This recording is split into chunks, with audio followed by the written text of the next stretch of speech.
تو آپ کو محسوس ہوگا. آئیے حسین خیمے میں آئے. کہا بہن زینب مجھے رخصت ہونے دیجئے. کہا بھیا اب آپ بھی ہمیں چھوڑ کے جا رہے. کہا ہاں بہن زینب میں مجبور ہوں, مجھے جانا پڑے گا. ایک مرتبہ اپنے بھائی کو قریب بلایا. بلانے کے بعد کہا بھیا محسوس کرنا. کہا بھیا آپ اپنا گریبان چاک کیجئے. جیسے حسین نے گریبان چاک کیا, زینب نے اپنے بھائی کے گلے کا بوسہ لینا شروع کیا. ایک مرتبہ حسین نے پوچھا بہن زینب میرے گلے کا بوسہ کیوں لے رہی ہے؟ کہا کہ اماں نے وصیت کی تھی جب بھی تمہارا بھائی آخری رخصتی کے لیے اس کے گلے کا بوسہ لے لینا. اسی گلے پہ شمر کند خنجر کو چل.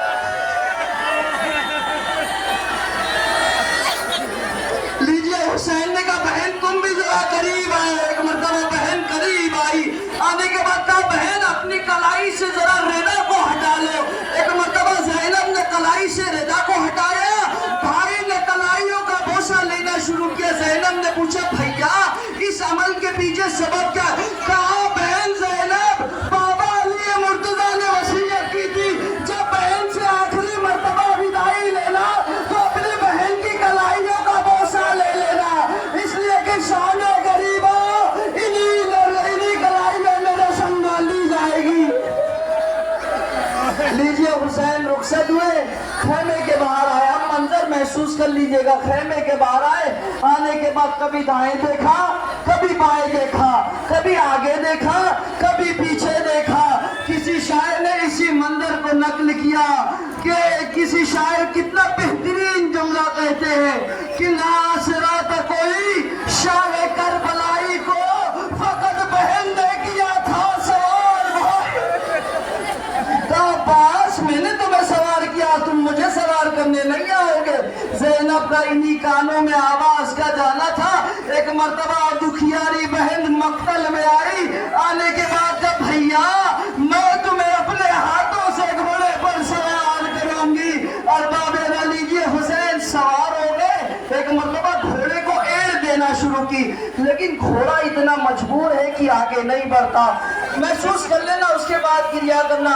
حسین نے کہا تو آگے کیوں نہیں بڑھتا؟ میں جانتا ہوں تو بھی تھکا ہوا ہے, تو نے لاشوں کو لایا ہے, لیکن یہ تیری آخری زحمت ہے, تو انہیں بھی قبول کر لے. ارباب گھوڑے نے اپنی زبان بے زبانی میں اپنی سمو کی طرف اشارہ کیا تو دیکھا ایک 4 سال کی بچی سکینہ گھوڑے کی سمو سے لپٹ کے کہہ رہی تھی اے ذوالجلال میرے بابا کو نہ لے جانا, جو بھی مقتل کی طرف گیا واپس لاؤ.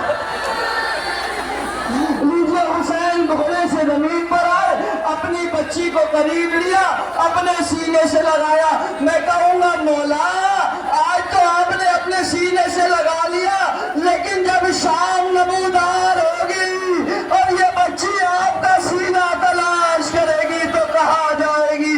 جب آپ کے سینے کو مانگے گی تو کبھی شمری سے تماچے دے گا, کبھی شمر تازیہ. لیجئے سکینہ کو سمجھایا. حسین گھوڑے پر سوار ہوئے. آخری روایت حسین والد مقتل ہوئے. تاریخ نے لکھا کہ حسین نے کہا آؤ آؤ تم نے میرے عباس کو مارا ہے, میں تمہیں ماروں گا.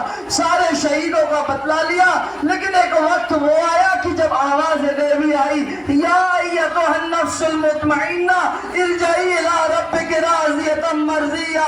اس صدا کا آنا تھا کہ حسین نے اپنی تلوار کو نیام میں رکھا. ارے بھاگی ہوئی فوجیں سمٹنے لگی. جب فوجیں سمٹ گئی تو جس کے پاس جو اسلحہ تھا اس نے زہرا کے لال کو اس سے وار کیا.